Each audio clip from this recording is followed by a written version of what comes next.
Good afternoon. Wanted to come to you with another reading from my latest book, Devotional for Disciples, based on the Sermon on the Mount. And here is that book, and then here's the companion book, or the Devotional for Disciples is a companion to the main book.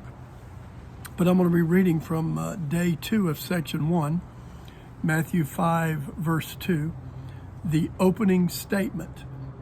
Matthew 5:2 quote, "He opened his mouth and began to teach them, saying," end of quote. Jesus waited for his disciples to come to him before he opened his mouth and began to teach them. We are not told how long he waited or how or why the disciples made the decision to join him. But they came. Finally, they came.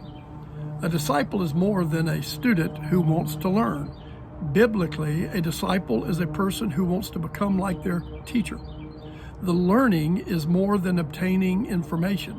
Learning is a lifestyle that leads to the total transformation of the learner into the life of the leader. Jesus was holding on to a very important kingdom revelation, and he finally began to teach this new reality when his disciples made the trek to where he was seated. When it says, quote, "He opened his mouth and began to teach," end of quote, it is referring to what Jesus started on the mountain. He continued to teach throughout his earthly ministry. Matthew chapters 5 through 7 is called the Sermon on the Mount because of where Jesus taught the longest continuous sermon of his earthly ministry.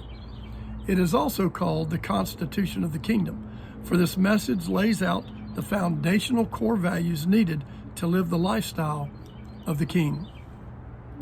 Most of what Jesus and the writers of the New Testament taught can be traced back to the Sermon on the Mount.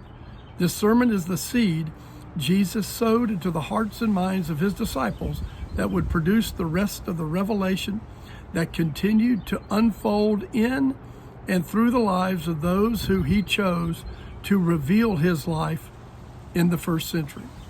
And by the way, these same truths are still transforming his disciples all over the world. As you are following Jesus, how has your life been transformed? Don't look at what has not changed in your life.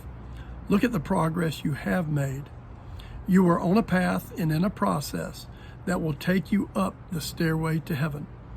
You are moving from the pit to the palace and from failure to the Father.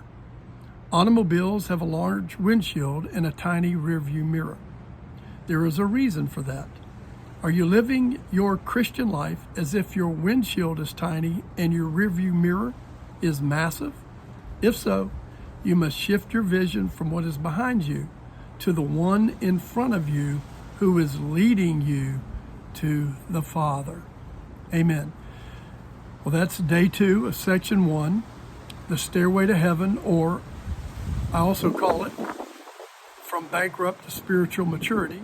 That's Matthew chapter 5. Matthew chapter 6 is practicing your righteousness. And Matthew 7, section 3 is titled Growing in Righteousness. So anyway, just wanted to come to you with another day's devotional. And I won't be reading all 46 days. I'll choose what day that I will read from the devotional, and I don't know that I'll be reading every day. But anyway, thank you so much for watching the videos and subscribing, liking, commenting, and sharing. And if you've not subscribed, liked, commented, or shared, please do. It helps the channel grow. God bless. Peace in.